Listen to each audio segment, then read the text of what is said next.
내가 이르노니 너희는 성령을 따라 행하라. 그리하면 육체의 욕심을 이루지 아니하리라. 육체의 소욕은 성령을 거스르고 성령은 육체를 거스르나니 이 둘이 서로 대적하므로 너희가 원하는 것을 하지 못하게 하려 함이니라. 너희가 만일 성령의 인도하시는 바가 되면 율법 아래에 있지 아니하리라. 육체의 일은 분명하니 곧 음행과 더러운 것과 호색과 우상 숭배와 주술과 원수 맺는 것과 분쟁과 시기와 분냄과 당짓는 것과 분열함과 이단과 투기와 술 취함과 방탕함과 또 그와 같은 것들이라. 전에 너희에게 경계한 것 같이 경계하노니 이런 일을 하는 자들은 하나님의 나라를 유업으로 받지 못할 것이요 오직 성령의 열매는 사랑과 희락과 화평과 오래 참음과 자비와 양선과 충성과 온유와 절제니 이 같은 것을 금지할 법이 없느니라. 그리스도 예수의 사람들은 육체와 함께 그 정욕과 탐심을 십자가에 못 박았느니라.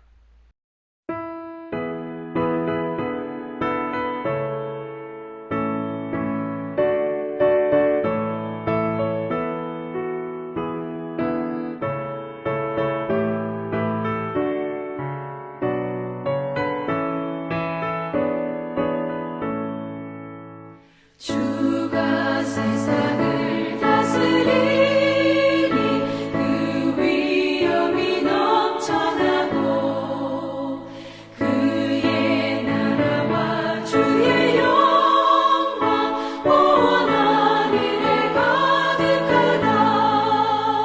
저 흉악한 마귀의 무리 다 멸망케 하시는 주 이 찬양을 주께 드리니 큰 영광을 받으소서.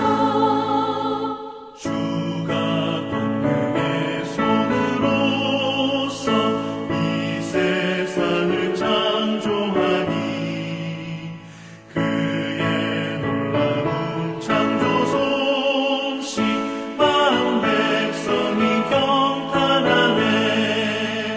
저 하늘의 별들도 모두 주 영광을 나타내요. 늘 돌보아 주시는 주께 큰 영광을 돌립니다.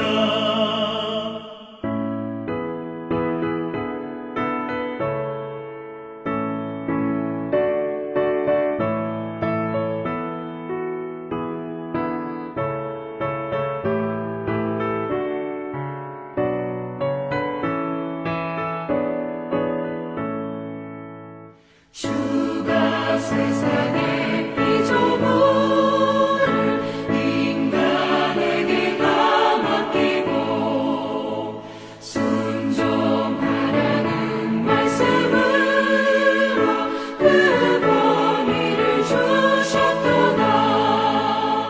온 땅 위에 주님의 위엄 늘 넘치며 가득하니 그 나라와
늘 승리하게 하소서. 장래의 영광 비추사 소망이 되게 하시며 구주와 함께 살면서 장평강 얻게 하소서. 아멘.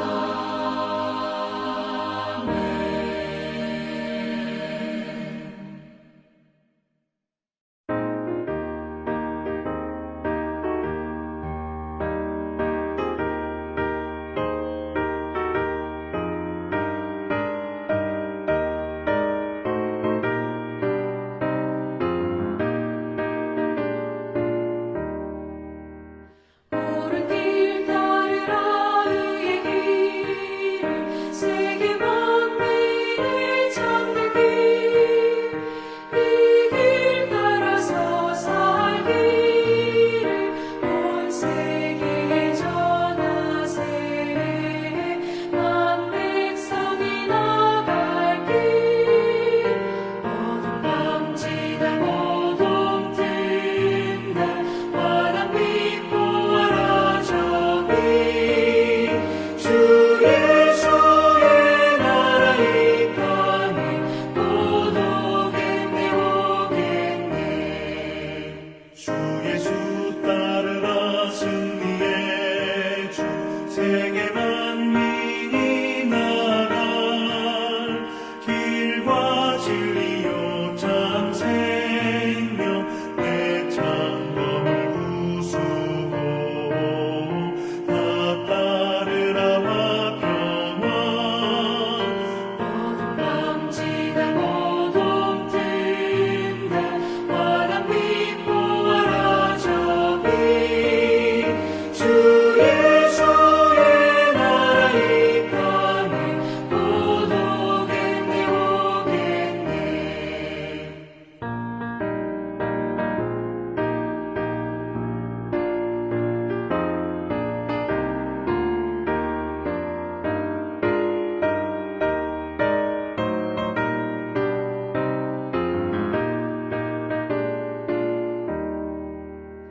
놀라운 이 소식 알리어라. 세계 만민을 구하려 내 주 예수를 보내신 참 사랑의 하나님. 만 백성이 따르길, 어둠 밤지나 모동 든다. 환한 빛 보아라 저기, 주 예수의 나라 이 땅에 곧 오겠네 오겠네. 고난 길을 치고 찾아온 길, 많은 백성을 구한 길, 모두 나와서 믿으면 온 세상이 마침내 이 진리에 살겠네.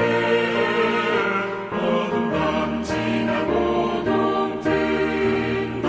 환한 빛 보아라 저기, 주 예수의 나라 이 땅에 곧 오겠네 오겠네.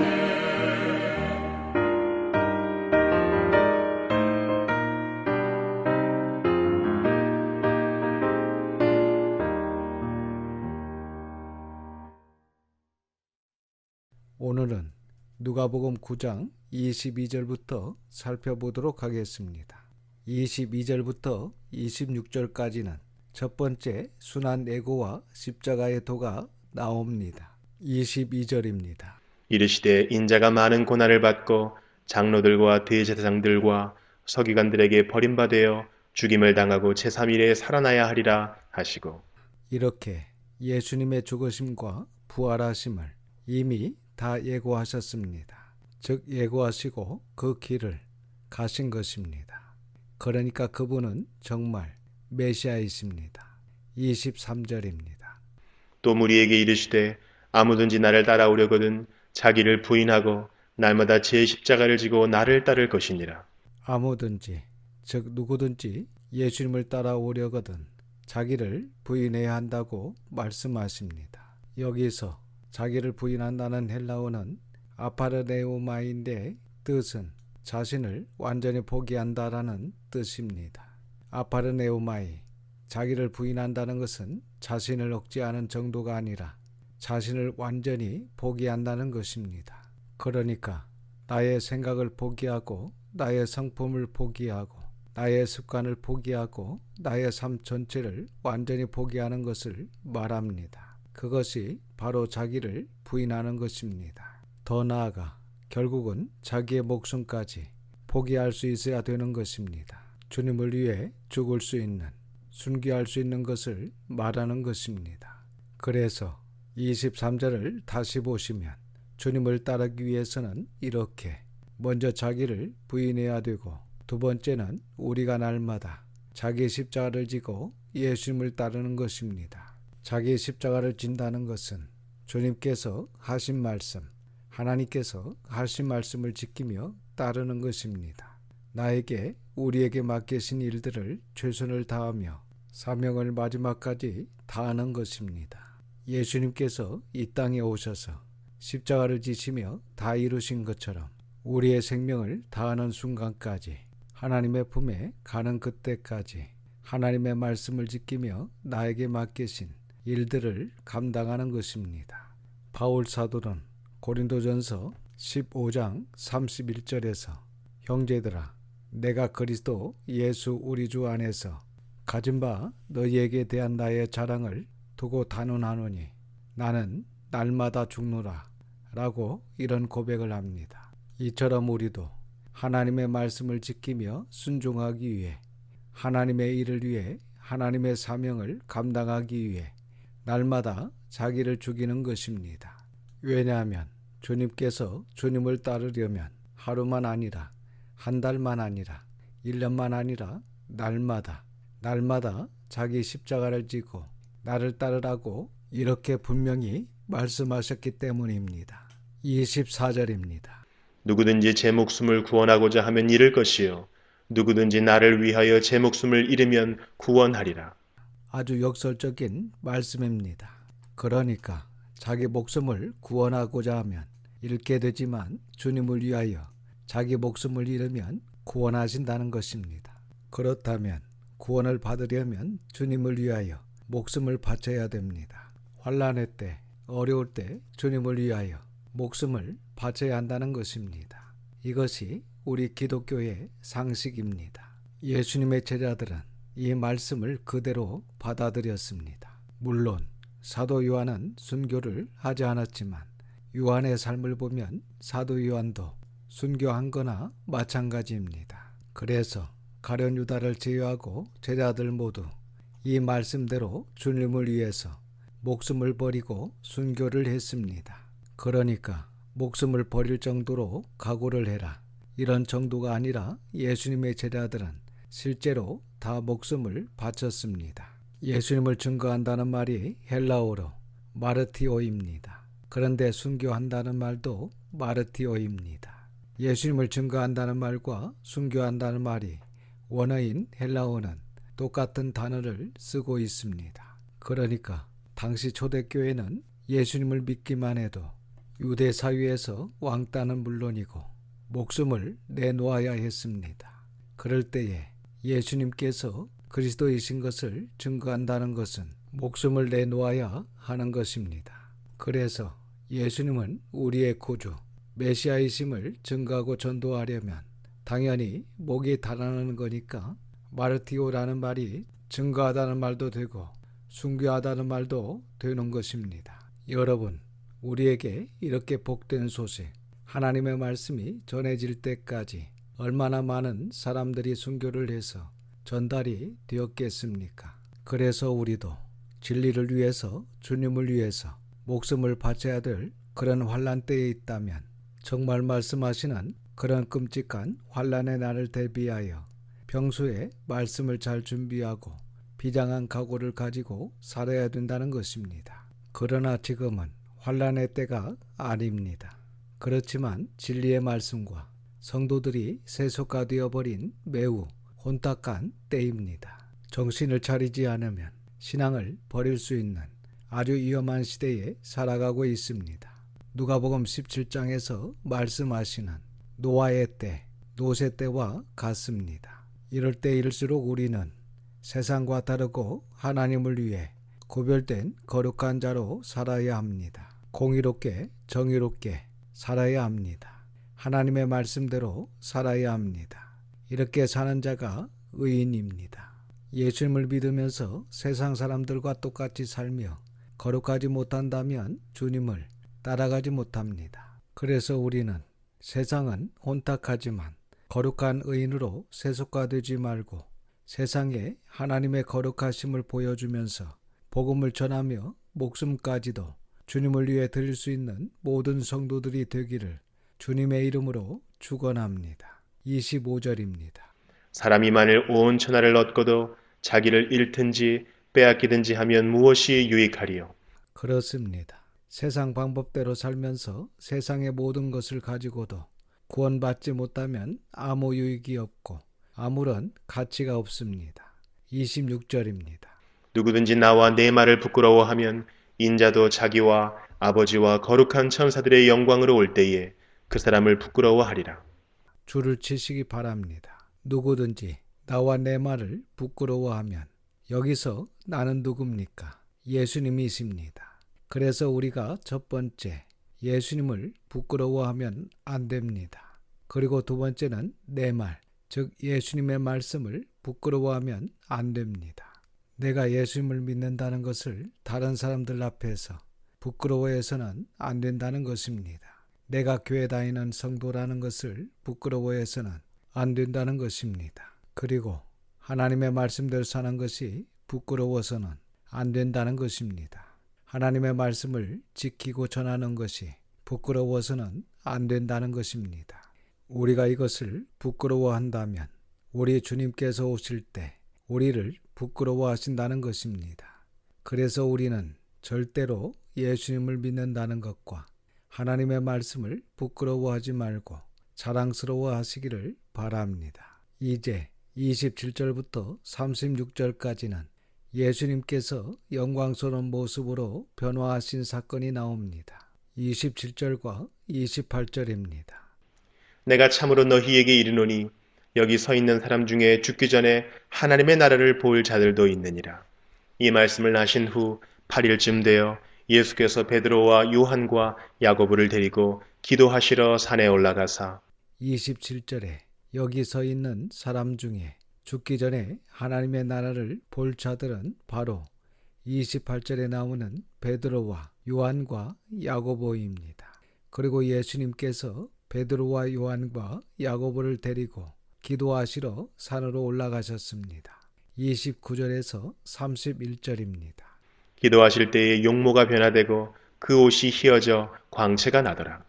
문득 두 사람이 예수와 함께 말하니 이는 모세와 엘리야라. 영광 중에 나타나서 장차 예수께서 예루살렘에서 별세하실 것을 말할세. 지금 예수님께서 영광스러운 모습으로 변화하신 놀라운 현장에서 모세 그리고 엘리야와 대화를 하고 계셨다는 것입니다. 아시다시피 모세는 구약의 율법을 대표하는 분이고 엘리야는 구약의 선지자를 대표하는 분입니다. 그래서 이렇게 구약을 대표하는 두 분과 예수님이 만나서 어떤 이야기를 했냐면 바로 예수님께서 예루살렘에서 돌아가실 것을 이야기했다는 것입니다. 이러한 이야기는 예수 그리스도께서 그야말로 구약에 예언되어 있었던 메시아임을 확정하는 것입니다. 즉 구약의 율법부터 구약의 선지자를 이어서 결국에는 그 말씀과 약속대로 오신 예수 그리스도 바로 이분이 메시아다라는 것을 우리에게 보증하고 있는 장면입니다.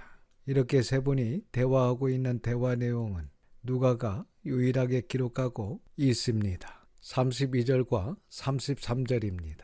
베드로와 및 함께 있는 자들이 깊이 졸다가 온전히 깨어나 예수의 영광과 및 함께 선 두 사람을 보더니 두 사람이 떠날 때에 베드로가 예수께 여짜오되 주여 우리가 여기 있는 것이 좋사오니 우리가 초막 셋을 짓되 하나는 주를 위하여 하나는 모세를 위하여 하나는 엘리야를 위하여 하사이다 하되 자기가 하는 말을 자기도 알지 못하더라. 33절 끝에 자기가 하는 말을 자기도 알지 못하고 있습니다. 그러니까 지금 베드로가 놀라운 장면을 보고 얼떨결에 이런 말을 했다는 것입니다. 34절에서 36절입니다. 이 말할 즈음에 구름이 와서 그들을 덮는지라 구름 속으로 들어갈 때에 그들이 무서워하더니 구름 속에서 소리가 나서 이르되 이는 나의 아들 곧 택함을 받은 자니 너희는 그의 말을 들으라 하고 소리가 그침에 오직 예수만 보이더라. 제자들이 잠잠하여 그 본 것을 무엇이든지 그때에는 아무에게도 이르지 아니하니라.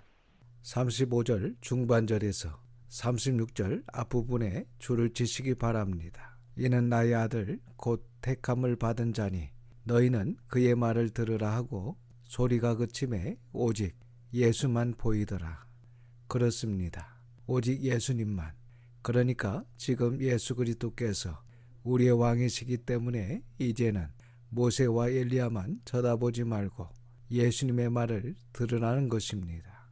그래서 우리는 환상이나 꿈이나 이상 같은 것을 따라가지 말고 허상을 따라가지 말고 실상이신 예수님을 따라가야 합니다. 하나님의 말씀이 아닌 헛된 소리, 이상한 소리를 듣지 말고 정확한 진리의 말씀인 하나님의 말씀을 들어야 합니다. 이제 37절부터 43절 상반절까지는 귀신 들린 아이를 고쳐주신 이야기입니다. 37절에서 45절입니다. 이튿날 산에서 내려오시니 큰 무리가 맞을세. 무리 중에 한 사람이 소리질러 이르되 선생님 청컨대 내 아들을 돌보아 주옵소서. 이는 내 외아들이니이다. 귀신이 그를 잡아 갑자기 부르짖게 하고 경련을 일으켜 거품을 흘리게 하며 몹시 상하게 하고야 겨우 떠나가나이다. 당신의 제자들에게 내쫓아 주기를 구하였으나 그들이 능히 못하더이다. 예수께서 대답하여 이르시되 믿음이 없고 패역한 세대여 내가 얼마나 너희와 함께 있으며 너희에게 참으리요 네 아들을 이리로 데리고 오라 하시니 올 때에 귀신이 그를 거꾸로 뜨리고 심한 경련을 일으키게 하는지라. 예수께서 더러운 귀신을 꾸짖으시고 아이를 낳게 하사 그 아버지에게 도로 주시니 사람들이 다 하나님의 위엄에 놀라니라. 그들이 다 그 행하시는 모든 일을 놀랍게 여길세 예수께서 제자들에게 이르시되 이 말을 너희 귀에 담아두라. 인자가 장차 사람들의 손에 넘겨지리라 하시되 그들이 이 말씀을 알지 못하니 이는 그들로 깨닫지 못하게 숨긴 바 되었습니다. 또 그들은 이 말씀을 묻기도 두려워하더라. 사실 43절 상반절에 사람들이 다 하나님의 위엄에 놀랐다는 것입니다. 여기까지가 한 단락인데 아마도 이후에 인쇄하는 사람들이 단락을 잘못 나누어서 이렇게 된 것 같습니다. 어쨌든 예수님께서 변화산에서 내려오셨을 때에 어떤 사람이 귀신 들린 아이를 데리고 와서 제자들에게 고쳐주기를 구하였으나 제자들이 능히 고치지 못했습니다. 그래서 예수님께서 그 아이를 고쳐주신 이야기인데 이 말씀은 마가복음 9장에 자세히 기록이 되어 있고 또 설명을 드렸습니다. 그리고 43절 중반절부터 45절은 두 번째 순환 예고입니다. 그러니까 예수님께서 인자가 장차 사람들 손에 넘겨오리라 하실 때 제자들이 예수님께 무슨 말씀입니까? 이렇게 묻는 것조차 두려워했다는 것입니다.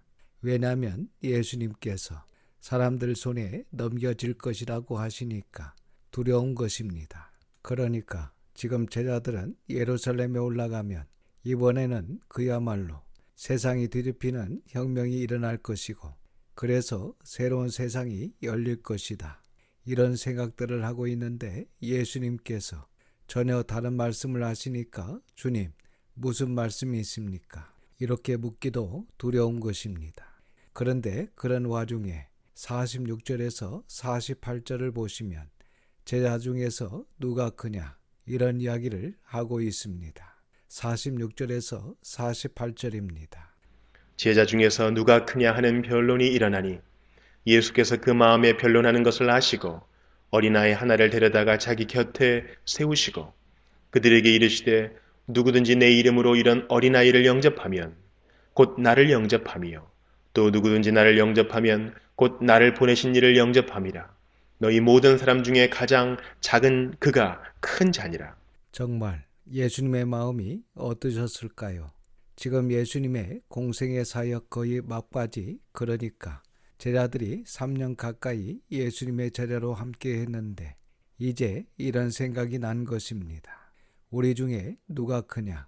우리 중에 누가 더 높은 자리에 앉게 될까? 라는 마음이 있었습니다. 제자들은 예수님께서 왕으로 입성하셔서 헤롯 왕을 물리치고 노마를 물리치고 이스라엘을 다스릴 것이다. 그 후에 예수님께서 왕으로 통치하실 텐데 제자들의 마음에 다른 제자들보다 더 높은 자리, 다른 제자들보다 더 좋은 자리에 앉아서 예수님과 함께 통치할 것이다라는 마음이 있었습니다. 그때 예수님께서 제자들의 마음을 아시고 본문의 말씀을 하신 것입니다. 그러니까 앞으로 십자가를 지시는 예수님의 마음도 하나님의 뜻도 모르면서 제자들은 누가 크냐라고 변론하고 있었습니다. 예수님께서 이런 잘못된 마음을 고쳐주시기 위해 이 말씀을 하신 것입니다. 지극히 겸손하게 섬기는 자가 가장 큰 자다. 이 말씀을 하시고 계신 것입니다. 48절 끝부분을 보시면 너희 모든 사람 중에 가장 작은 그가, 즉 너희 모든 사람 중에 가장 겸손히 섬기는 그가 가장 큰 자니라고 말씀하십니다. 그래서 우리 교회가 주님의 이 말씀을 마음에 새기고 하나님의 마음과 하나님의 뜻을 바로 알고 하나님의 나라를 위해 겸손히 섬기는 자가 되어야 할 것입니다. 혹시 하나님의 나라를 위해 함께하는 우리도 큰 자로 여김을 받으려는 교만한 마음과 다른 사람을 지배하려고 하는 교만한 마음이 있다면 회개하고 이런 못된 마음을 버리고 누구나 가장 작은 자가 되어 겸손히 자기를 낮출 뿐만 아니라 또한 어린아이와 같은 지극히 작은 자를 돌아보고 섬길 수 있기를 주님의 이름으로 축원합니다. 기도하겠습니다. 아무든지 나를 따라오려거든 자기를 부인하고 날마다 제 십자가를 지고 나를 따를 것이니라. 아멘. 아버지 하나님, 하나님의 거룩하신 이름을 찬양합니다. 오늘도 귀한 말씀을 듣게 하시고 깨닫는 마음을 주셔서 감사를 드립니다. 예수님의 제자들이 목숨을 아끼지 않고 이 말씀대로 온전히 순종하여 그 복음이 저희들에게까지 오게 되었음을 믿습니다. 저희들도 나의 생각을, 나의 성품을, 나의 습관을, 나의 삶 전체를 완전히 포기하는, 자기를 부인하는 신앙과 믿음으로 주님과 주님의 말씀 성경 66권을 부끄러워하지 않고 성경적 믿음 위에 온전히 서서 주님을 증거하며 온전한 구원을 이룰 수 있도록 인도하여 주시옵소서. 이번 한 주간도 하나님의 선한 손에 도우심에 감사드리오며 우리 구주 예수님의 이름으로 기도드립니다. 아멘. 지금은 우리 구주 예수 그리스도의 은혜와 아버지 하나님의 극거신 사랑하심과 성령님의 감화감동 역사 충만하심이 주님을 따르기 위해 우리 자신을 완전히 포기하고 하나님의 뜻과 하나님의 나라를 위해 사는 모든 성도들과 자녀와 가정이 함께 하시기를 우리 구주 예수님의 이름으로 축원하옵나이다.